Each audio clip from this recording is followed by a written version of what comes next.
Welcome back, everybody. I've returned from PAX Unplugged, held in beautiful Philadelphia, Pennsylvania, where Benjamin Franklin reigns as a king, cheesesteaks are plentiful, and for one weekend in December, tons of board gamers descend upon the convention center to wait on a line that wraps around a city block multiple times at the chance to play some new games. In this video, I'm going to tell you about the 5 that particularly caught my interest and I think should be on your radar moving forward. Now, whether you were able to be at PAX and these totally passed by you, or you weren't able to go to PAX and you're curious about what games are coming down the pipe, I have dungeon crawlers, I have heavy Euros, I have lighter family party games. We got a little bit of everything.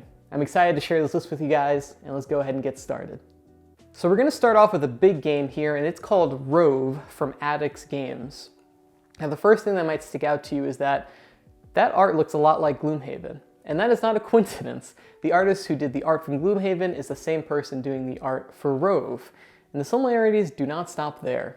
Addicts Games also published a fan expansion called The Crimson Scales that, while I'm not nearly a big enough Gloomhaven fan to have played, I've heard was received very well. So it caught my interest. They had a couple of games demoing this. I decided, why not? Let's try the first scenario. And I walked away really positive feeling on this game. If you watched my Jaws of the Lion overview after I completed it, I came away pretty lukewarm. I could have played more, could have played less. It was okay.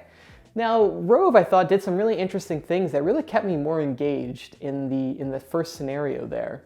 I thought the hand management system is really interesting, where you don't have a hand of cards, you're not drawing out of a deck. You just have 4 set cards in front of you that you flip back and forth as you do those actions, and you're trying to balance them back and forth. I thought the kind of magic charging system was very cool. The enemy management system was a lot smoother. You're not drawing out of a deck. There's kind of like a sideboard that has fixed enemy actions that I really liked. It plays off of just a grid-based board, so you're not setting up terrain tiles, so the teardown setup seemed pretty straightforward. And I could really see where the interesting progression would go as this game continued. There was also this really cool novel idea where they had these team action, team up cards, where it's one-time use during the scenario, and everyone contributes a whole bunch of their resources to do this really cool team up combo attack. And I thought that really lent itself well to the cooperative feeling of the game, making everyone feel like they're really engaged and doing something awesome. And I just walked away feeling really positive. I think this is going to crowdfunding next year. I subscribe to their newsletter thing to kind of keep track of it. And I think this has potential to be a pretty big hit, especially if you're into Gloomhaven or Frosthaven, or really just dungeon crawler campaign games in general. I think this is definitely one to keep on your radar. Now wait. I know all the Eurogamers who are watching this eyes are glazing over, their head is tilting to the back of their chair. The next game's for you, don't worry. The next game I'm going to talk about is Galactic Cruise. And I'm telling you guys, this is going to have so much buzz going into 2024. I had a chance to play a couple rounds of this that they were demoing, and it is a heavier, really nice Euro game through and through. It's got worker placement, it has upgrade paths, it has connection building. You're loading these passengers to go on trips. You're trying to match passenger types to maximize bonuses. It has a lot going on, but I could just tell that all these interconnecting parts are really interesting.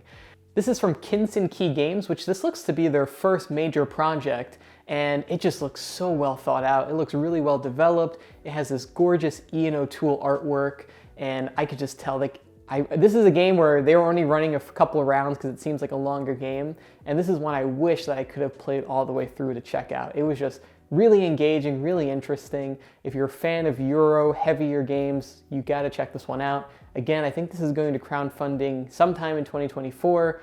Definitely worth checking out. And also, the theme is really interesting. This kind of galactic space cruise. I like the space theme, but it's not like aliens and warfare and desolate isolation in space.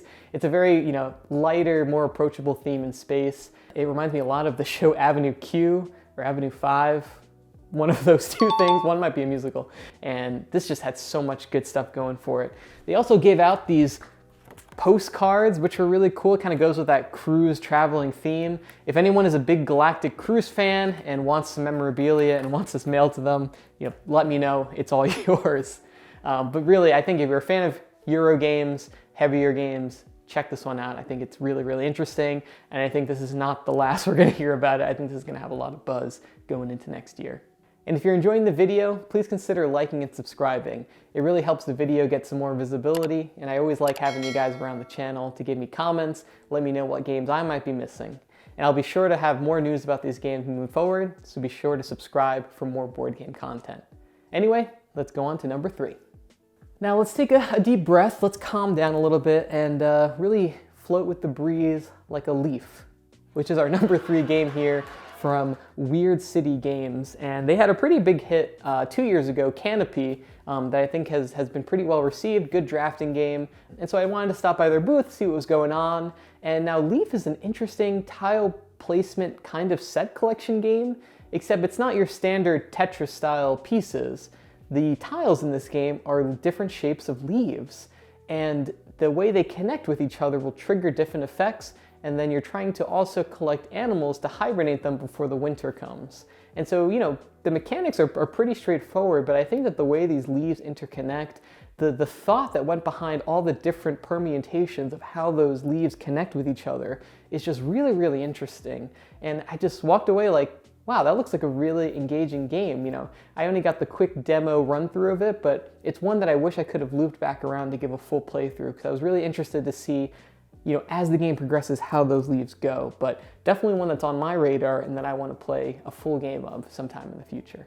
Now the next one, Trio, is actually right behind me here. Now this is a game I actually ended up picking up because I enjoyed it so much. It has a low price point. It's just a nice, easy to take to my family game. And right, honestly, it's pretty much like elevated Go Fish at the end of the day. So this is from Happy Camper Games.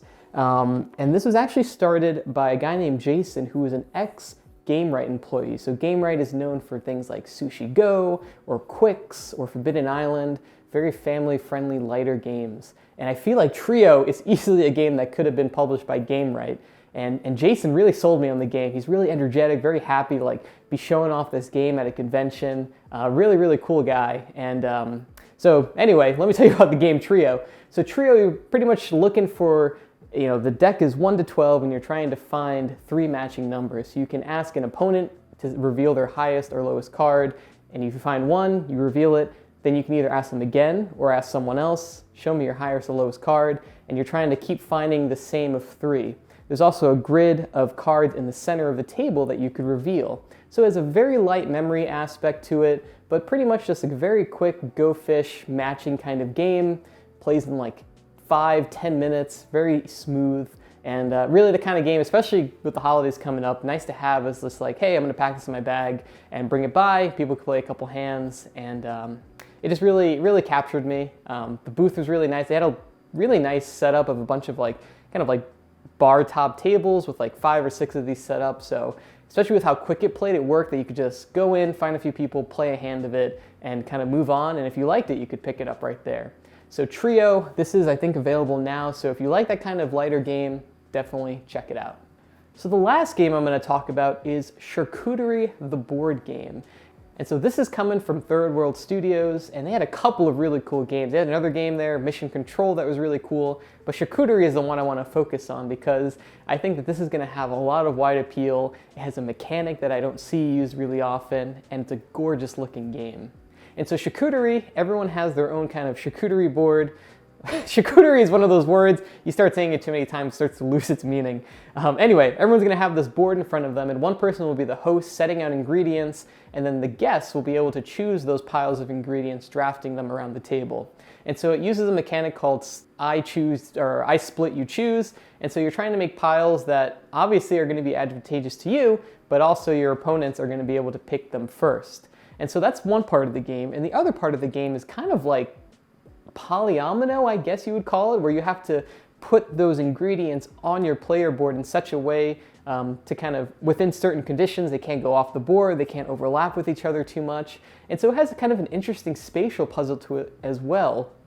People also have their hidden conditions that they're trying to score throughout the game. And it just has a couple of very nice mechanics. It seems pretty lightweight.